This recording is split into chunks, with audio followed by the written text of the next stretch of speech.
Clearing away the wreckage from the hillside crash site. It's so remote, investigators forced to use helicopters to lift the wreckage out, covered by a white tarp, and then haul it away on a flatbed truck to a secure location.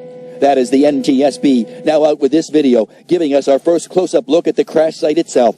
The wreckage scattered across hundreds of feet, the main rotor in one spot, the fuselage in another, with a tire and a small piece of the tail section, the only recognizable parts in the otherwise twisted and charred debris. But somewhere in here, investigators think they recovered the pilot's iPad. There could be a lot of information on the iPad with respect to terrain, weather briefings that the pilot may have gotten, notice to airmen.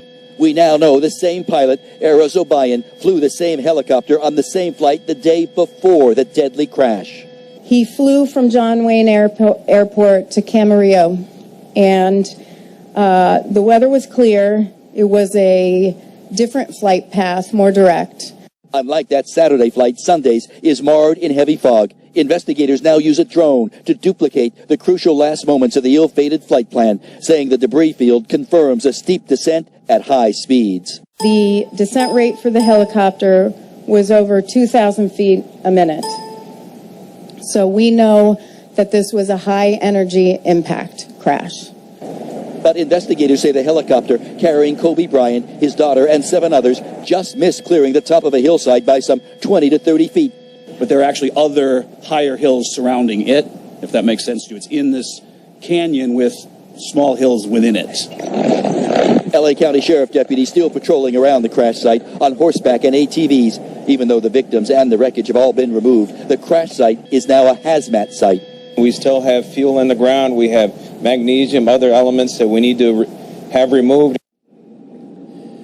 Now live back to that key safety system which this helicopter did not have. Back in 2004, the NTSB investigating a similar deadly helicopter crash in Texas, at that time recommending that all aircraft like this be equipped with something called a terrain awareness and warning system. But the FAA rejected that recommendation. Investigators here stopping short, saying that this safety system might have prevented the crash. Not saying that, but they are saying at least it would have given the pilot a much better idea how close he was to the land, below the helicopter and the approaching hillside.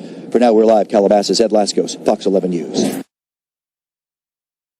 The crash site on that hillside behind me, you heard from the NTSB earlier in the hour. They have finished their work there on the hillside. They've turned it back over to the local authorities. The sheriff's department still has the scene secure. You cannot go onto the property. You can't go onto the hillside. This is behind the Las Virgenes Municipal Water District. Again, that is still off limits for the foreseeable future. Let's show you some remarkably powerful and poignant images. Video released from the NTSB that came to us this afternoon, knowing the intense public interest in this tragedy and the fact that the news media not allowed anywhere near there. They were cooperating with us in the sense that they put out some of this video, and it just shows the incredible devastation of that crash scene, an area they estimated maybe 500 by 500 feet. Earlier, we also saw helicopters airlifting larger pieces of the wreckage. What they typically do in these scenarios is they designate a secure location, typically a warehouse or something like that, and then they essentially try to reassemble the aircraft, in this case, of course, a helicopter, to try to help determine what happened. So Ellis and Christine, again, we're all familiar with Las Virgenes Road, and this is the road between the 101 and the beach. These K-rails not normally here. This is the parking lot of a church they're nice enough to let us use. And then people are still here. They've been here since Sunday afternoon, one of many locations that people are at. And I got to show you this one thing. This behind this cameraman and his camera there. But this is the sign outside the church in the canyon. And the sermon this Sunday, Trusting God in Times of Grief. Now, I asked if that was a new plan because of the accident here, whether that was the plan already, and people who were at the church weren't able to answer that for me, but I thought that was particularly poignant. Phil, you've been on this story since it broke. You spent a lot of time at LA Live with people. You've spent time with people out there. Sort of describe the mood of people and sort of the contrast that you've seen in the different scenes. Yeah. I'm glad you asked that, because we're going to have some of that coming up in the 5 o'clock hour, some of the interviews of people who are still coming out to these memorials, and they're still in shock. They're in tears. They didn't know Kobe personally, but they felt like they did. They related to his intensity. Some of them related to the fact that he was a great dad. I mean, nobody said Kobe was perfect. We've alluded to the controversies in his past, but there was just something about his personality, his persona, that moved people across cultures, across races, across socioeconomic status. I'd say, Alex and Christine, that it's stunned disbelief and sadness is the best way to describe it. So, Phil, we understand the roads there are open. That area, though, behind you is still considered a hazmat area. The Sheriff's Department is saying they have to actually go in by hand and clean up the area for 5 to 7 days. Are you still seeing crowds come to that area? I know they tried to keep people away as much as they can. Well, not as much as yesterday, not much as Sunday. I mean, if you take a look here as we pan to the right, there's maybe a dozen people here or so. I mean, this is a busy road under normal circumstances. There's no place to really park here. Again, you cannot turn into the Las Virgenes Municipal Water District parking lot. So there's a steady flow of traffic, but not that many people are coming by and stopping.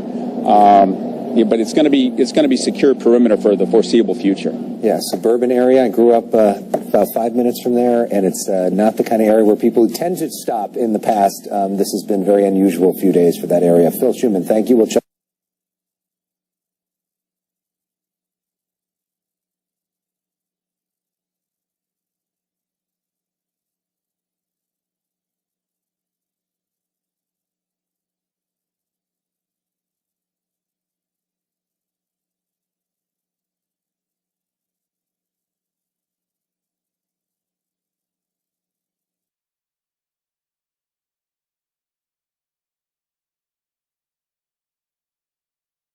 For that, LA County Sheriff says he acted quickly to prevent graphic photos taken at the scene of Kobe Bryant's helicopter crash from being circulated.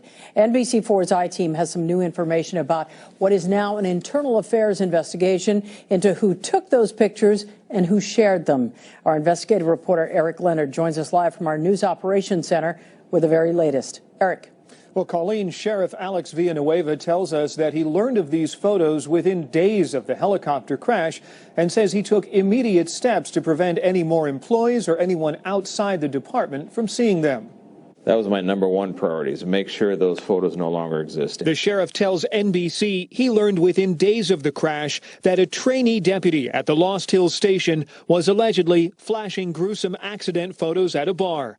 He says that trainee and 7 other deputies were immediately ordered to delete the pictures. The behavior is inexcusable, inappropriate, and I mean, people that are grieving for the loss of their loved ones, to have that on top of what they've already gone through is just unconscionable. Bryant's widow, Vanessa, through her attorney, says what happened is inexcusable and deplorable, and she demanded that those responsible face the harshest possible discipline. The sheriff says there's an ongoing investigation, but says he was not happy to learn there isn't an exact policy for employees that covers this situation. Redoing the entire policies, and we're creating new ones that are very specific with teeth in them, up to including a penalty of discharge for a violation of these policies. Several years ago, the LAPD changed its rules for officers after photos of singer Rihanna were leaked after she was beaten in a domestic violence attack. Now, all photos taken on duty, even if on an officer's personal phone or camera, are considered potential evidence and part of the confidential police file. Now, other law enforcement officials have told us that in addition to the 8 sheriff's deputies the sheriff mentioned there, 2 LA County firefighters also either took or exchanged photos. All of those employees could be subject to some kind of discipline. Live in the News Operations Center, I'm investigative reporter Eric Leonard, NBC4 News. Back to you in the studio. Well, we are seeing an unsettling new video of the helicopter flight that killed NBA star Kobe Bryant, his daughter, on horseback and ATVs, even though in Southern California. The new video. All 9 bodies have now been recovered. The NTSB releasing new video of its investigators combing through the crash site. Now, they will update their investigation later this evening. We want to go now to ABC's Romina Pugo. She's at Staples Center, downtown Los Angeles, with more on the investigation and the continuing tributes. Romina. In Calabasas, the NTSB providing video of its use of drones to document the helicopter crash that killed Kobe Bryant, his 13-year-old daughter Gianna, and 7 others. The debris field stretching hundreds of feet. The helicopter took off from an airport in Orange County shortly after 9 a.m., headed to Thousand Oaks for a girls' basketball game. These videos show Kobe Bryant's helicopter circling over Glendale on Sunday morning. The fog was thick, bad enough that police departments did not fly their own helicopters. Around 9:44, eyewitnesses reported hearing a helicopter flying very low. Air traffic controllers informing the pilot they could not detect him on radar. 2 Echo X-ray, you're still too low level for flight following at this time. According to investigators, an iPad found in the wreckage may have been used to track weather updates and flight planning. The pilot, identified as Era Zobayan, who had been flying for 20 years, according to the company that trained him. Also on board, Gianna's teammate Alyssa and her parents Carrie and John Altobelli, head coach of the Orange Coast College baseball team. He's going to leave a legend with that baseball field. Sarah Chester and her daughter Peyton also died on Sunday. And assistant basketball coach Christina Mauser, her husband Matthew saying his wife was hand-picked by Bryant to coach the girls' team. He picked my wife because she was exceptional at what she did. I got to raise these kids on my own now. 3 babies. Bryant used helicopters frequently to bypass Los Angeles traffic. In 2018, he told Barstool Sports it was his preferred method of transportation so he could still train but not compromise family time.